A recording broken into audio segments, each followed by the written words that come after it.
Fin de la séance finale du deuxième round de Genève 2 entre la délégation de la République arabe syrienne et celle de la coalition sans parvenir à un accord sur l'ordre du jour.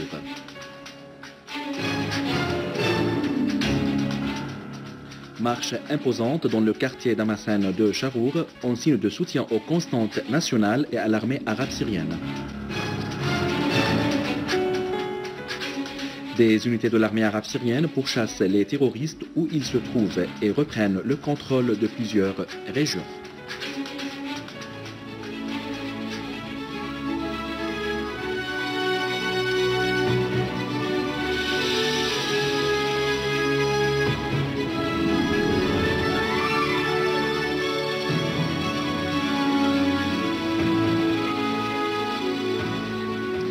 Mesdames et messieurs, bon après-midi et bienvenue à notre journal. Monsieur Bachar al-Ja'fari, délégué permanent de la Syrie auprès de l'ONU et membre de la délégation de la République arabe syrienne à Genève, a affirmé qu'en dépit des obstacles dressés par l'autre partie, la délégation syrienne n'avait épargné aucun effort pour que le deuxième round de la conférence de Genève 2 aboutisse à un accord crédible susceptible de mettre fin à l'effusion de sang syrien. M. Ja'fari a également affirmé que la délégation gouvernementale a donné son accord lors de la séance d'aujourd'hui à l'ordre du jour proposé par l'émissaire onusien Lakhdar al-Ibrahimi. L'aval accordé par la délégation officielle syrienne à l'ordre du jour avancé par l'Ibrahimi a mis en colère l'autre partie, la poussant à donner une lecture sélective de l'ordre du jour, a précisé M. Ja'fari.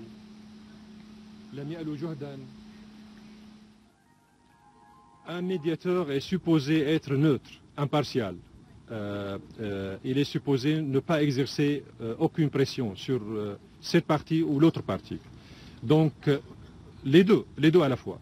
Donc, je n'ai pas vu vraiment M. El-Brahimi exercer des pressions, ni sur nous, ni sur l'autre partie. Cela dit, votre raison est absolument pertinente. Nous avons soulevé dès le début la nécessité pour les deux parties, tout au moins, de respecter les normes et les standards adoptés par les Nations Unies dans les négociations.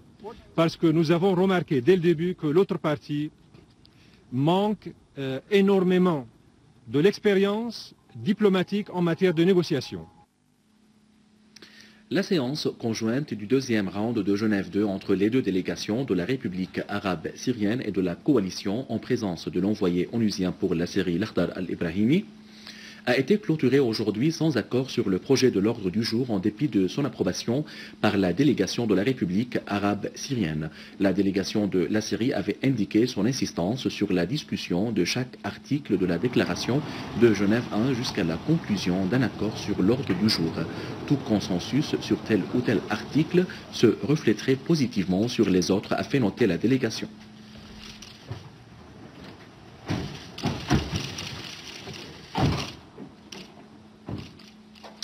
Les habitants du quartier Charour à Damas ont organisé une marche imposante en signe de soutien aux constantes nationales et à l'armée arabe syrienne dans ses opérations contre les groupes terroristes armés.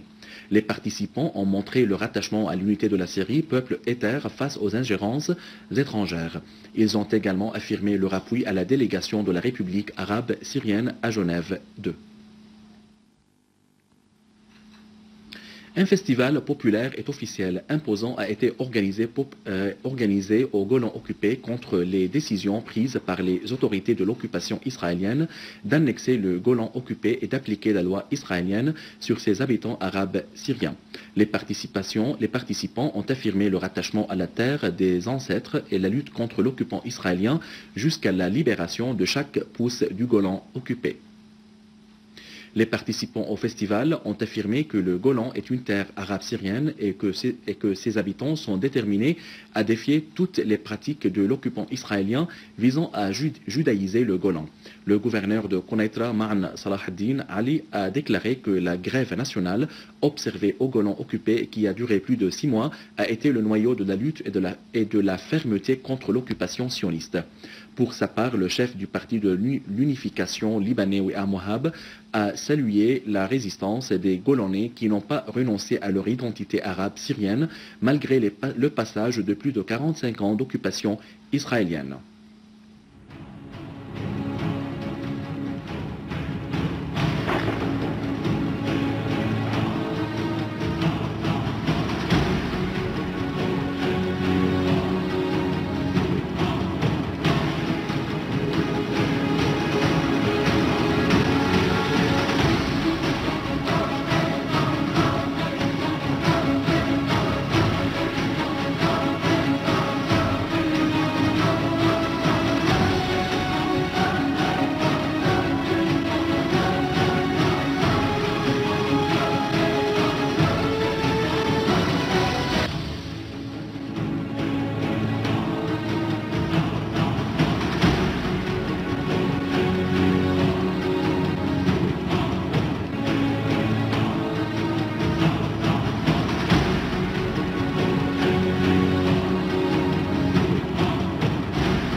Des unités de l'armée arabe syrienne ont pris le contrôle total des villages Al-Makhbara, Fallaha et Al-Abed dans la banlieue d'Al-Hasakeh, ce qui constitue un prélude pour vaincre le terrorisme dans l'ensemble du gouvernorat.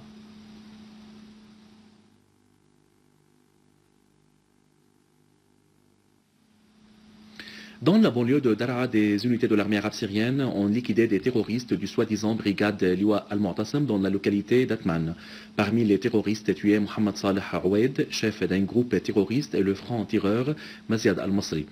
Une unité de l'armée a repoussé une attaque terroriste armée sur un point de contrôle militaire à Daraa al-Balad, liquidant grand nombre de terroristes.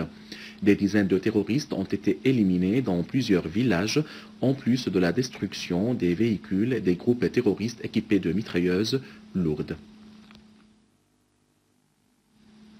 À Alep, les forces de l'armée ont détruit des caches des terroristes armés, y compris les terroristes si retranchés dans les quartiers et villages de Messar, Masaken Hanano et Haïdaria. Des dizaines de terroristes ont été neutralisés et d'autres blessés aux alentours de la prison centrale, près de la cité industrielle et dans plusieurs autres régions.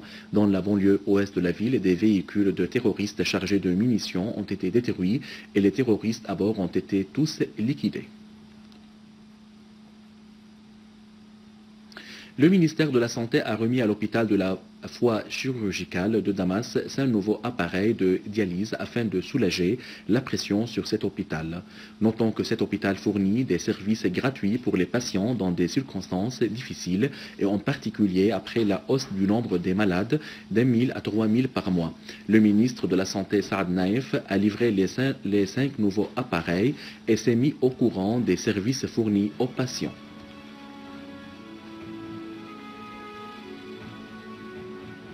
À la fin de ce journal, je vous rappelle les principaux titres.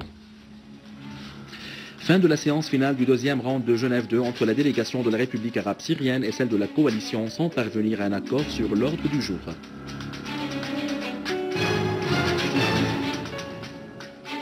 Marche imposante dans le quartier d'Amassin de Charour en signe de soutien aux constantes nationales et à l'armée arabe syrienne. Des unités de l'armée arabe syrienne pourchassent les terroristes où ils se trouvent et reprennent le contrôle de plusieurs régions. Mesdames et messieurs, c'était notre journal d'aujourd'hui. Merci de l'avoir suivi et au revoir.